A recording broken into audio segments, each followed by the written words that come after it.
Shalom, who praises to Yahweh, Ba'asham, Yahweh Shai, Ba'asham, Rakar Kadash.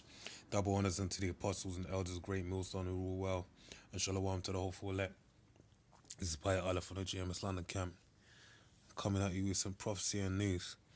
Okay, so this is from site bgr.com, and the article reads: New report reveals even more freaky details about the UFO that shocked the US Navy.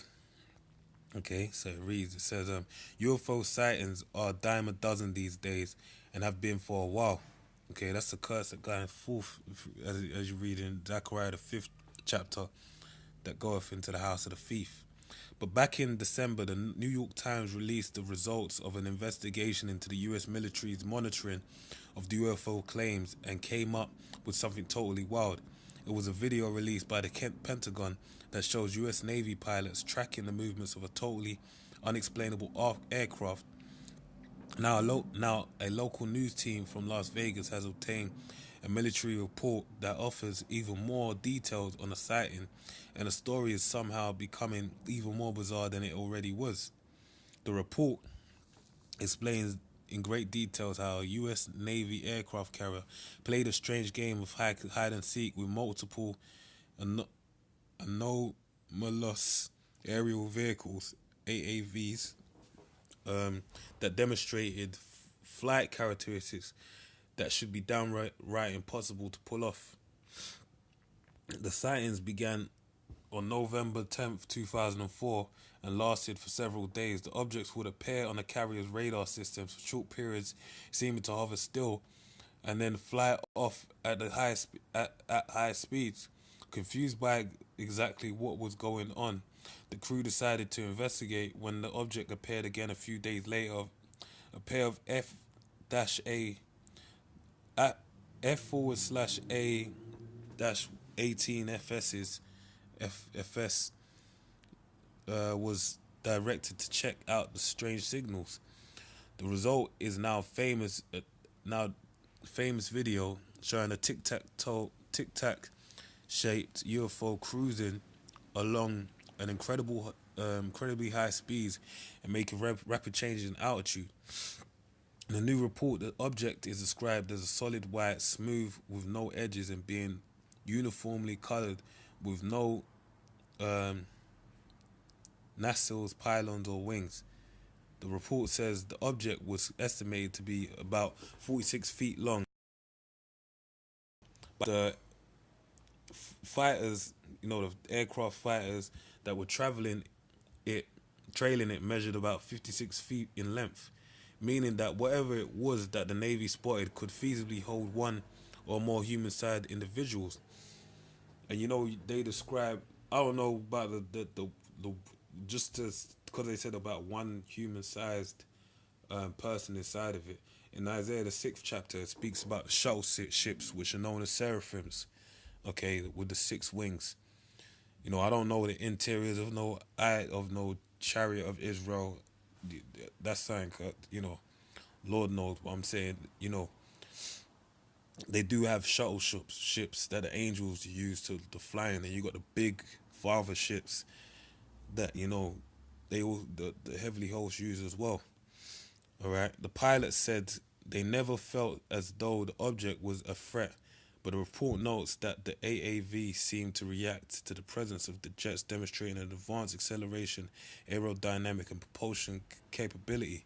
Yeah, if they knew the scriptures, if they had a prophet of the Lord to tell them what was happening, then they would feel more threatened. And they do feel threatened because they have various agendas in place that are prepared to defend against a so-called alien. Well, it is an alien attack to them, Throughout the several days of seeing, alien meaning, foreign. Okay, just to clear that up. Not no aliens with no bubble heads or night, man. Throughout the several days of seeing the object come and go, the Navy says it may have demonstrated the ability to cloak and disappear to the human eye. Its rapid descent from 60,000 feet to just 50 feet before disappearing also made officials consider the possibility that it was capable of operating underwater, effortlessly moving through the air to the sea at will. It's all pretty freaky. Okay, and that's the chariots of Israel, man. You know, that's how they maneuver movements. Okay. And there ain't no aliens that exist, man.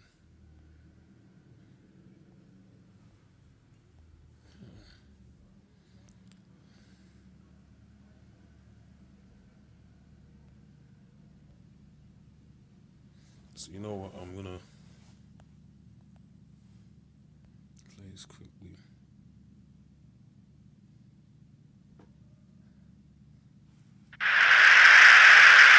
Dude, there's a fucking drone, bro. There's a whole fleet of them. Look on the ASA. My gosh. They're all going against the wind. The wind's 120 knots from the west. Look at that thing, dude.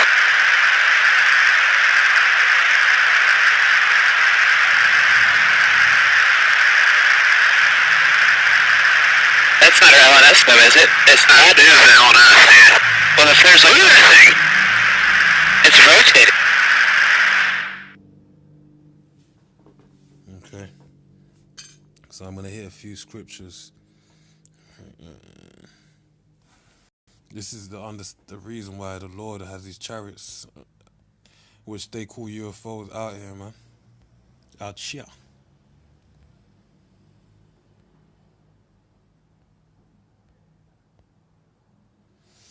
Zechariah 5:1. Then I turned and lifted up my eyes and looked to behold a flying roll. Also, you could see what you could describe as a flying saucer or a UFO, as they describe it, but which the Bible describes as a chariot of Israel.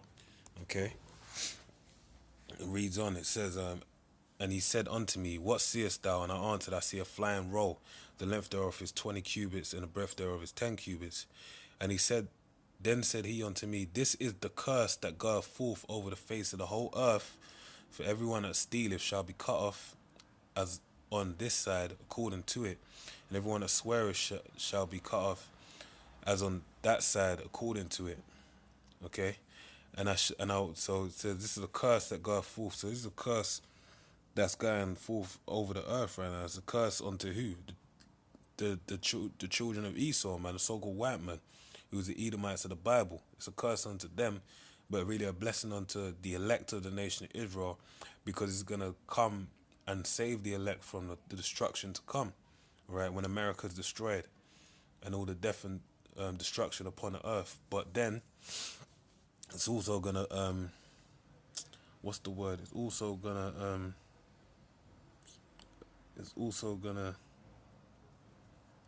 destroy the chariots. Are also gonna kill the wicked of the nation of Israel.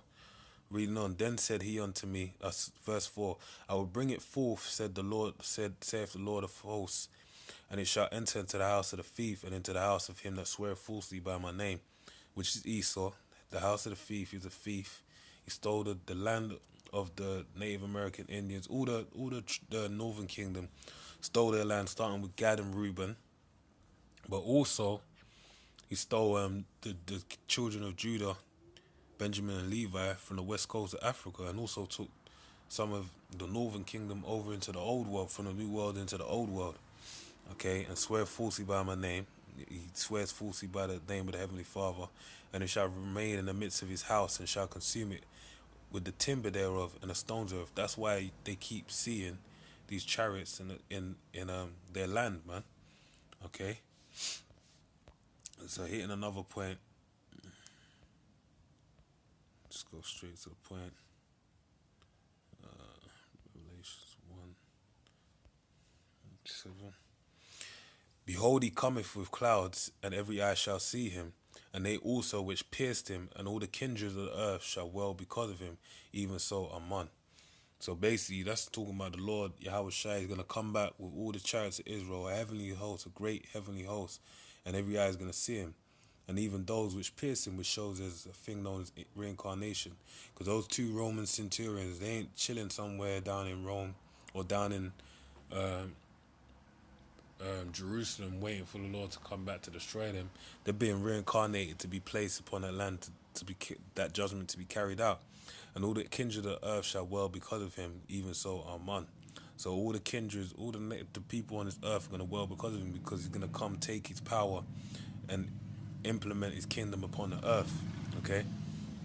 So with that, man, I pray you edify. Shalom.